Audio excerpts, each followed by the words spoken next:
Assalomu alaykum hurmatli vatandoshlar. 2024-yil 2025-yillar kuz-qish mavsumiga tayyorgarlik ko'rish va betalofat o'tkazish yuzasidan tumanda shtab va tegishli guruhlar tashkil etilgan. Avariya ta'mirlash guruhlari tashkil etilib, mutaxassislar avtomashina, mexanizmlar, yonilg'i moylash mahsulotlari, asbob anjomlar va tegishli moddiy texnika bilan ta'minlangan. Kuz-qish mavsumiga tayyorgarlik ko'rish va faoliyat yuritish uchun ishonch telefonlari to'laqonli yo'lga qo'yilib, aholi murojaat qilishi va buyurtmalarni qabul qilish uchun zarur sharoitlar yaratilgan. Aholini uzluksiz elektr energiyasi bilan ta'minlashdagi mavjud muammolar va ularni bartaraf etish bo'yicha chora-tadbirlar ishlab chiqilgan. Ijtimoiy soha muassasalariga 2024-yil 2025-yillar kuz-qish mavsumiga tayyorgarlik ko'rish va uni betalofat o'tkazish uchun bugungi kunda 4 ta muassasalarning mukammal va joriy ta'minlash belgilangan bo'lib, hozirgi kunda ijtimoiy soha obyektlarida ta'minlash ishlari olib borilmoqda. Tumanda elektr tarmoqlarini yaxshilash bo'yicha tumandagi 16895 ta 1621 ta yuridik va 15274 ta aholi iste'molchilarga elektr energiya, 8 dona podstansiyalar, 420 km tarmoqlari va 342 dona transformatorlar orqali yetkazib berilmoqda.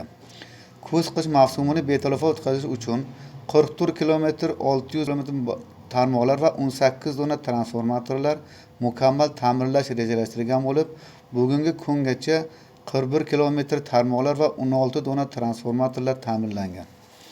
Gaz ta'minotini yaxshilash bo'yicha 2023-yil 2024-yillar kuz-qish mavsumiga tayyorgarlik ko'rishda tumandagi mefillar hududlariga o'rnatilgan jami 19 ta o'rta bosimli GTKlardan 11 donasida 13 dona yuqori bosimli GTKlardan 8 donasida 1-aprel holatiga texnik ko'rikdan o'tkazildi va rejim sozlash ishlari bajarilgan.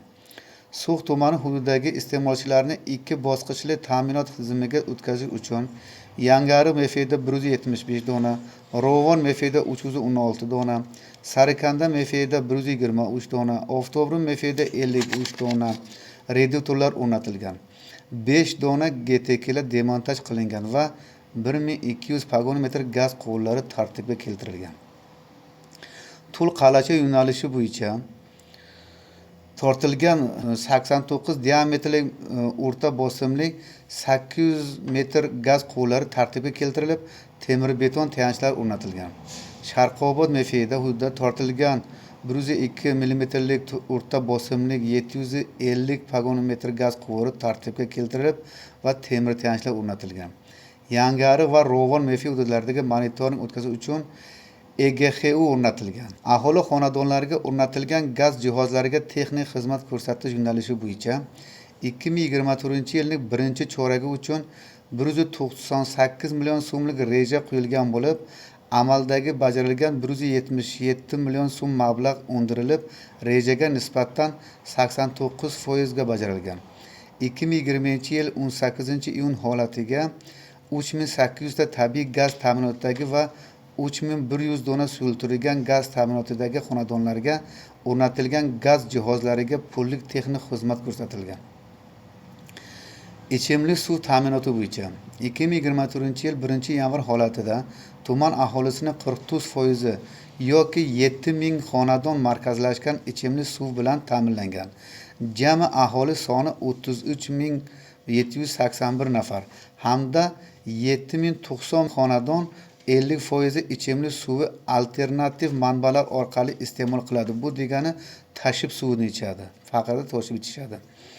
Bundan tashqari tumanimizda O'zbekiston Respublikasi Prezidentining 2020-yil 8-avgustdagi Prezident qaroriga 4798 sonli qaror doirasida aholini ichimlik suvi ta'minotini yaxshilash maqsadida bugungi kungacha 253 km ichimlik suvi tarmog'i tortilgan.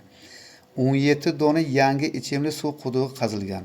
Quduqlarga 14 dona suv nasoslar va 7 dona suv minorasi o'rnatilgan.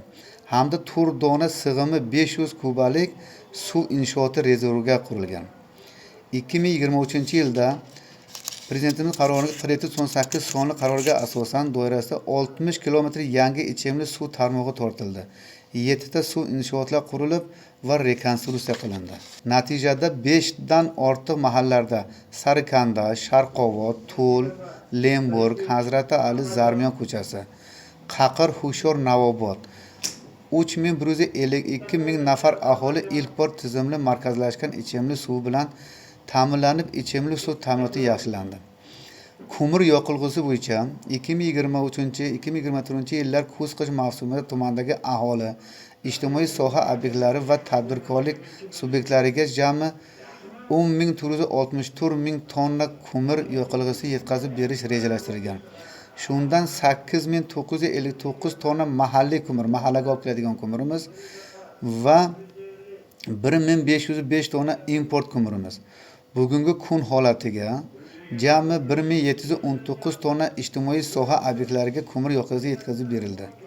Shu kungacha iqtisodiy va tarmoqlar ijtimoiy soha obyektlari ko'p kvartirali uy-joy fondining hamda savdo va maishiy xizmat ko'rsatish obyektlarida 2024-2025-yilga kuz-qish mavsumiga tayyorlash ishlari belgilangan muddatlarda yakunlab, ularni energiya resurslari bilan kafolatlangan, ta'minlash va avariya holatlarini oldini olish bo'yicha muhim chora amalga oshirilib kelinmoqda. E'tiborlaringiz uchun rahmat.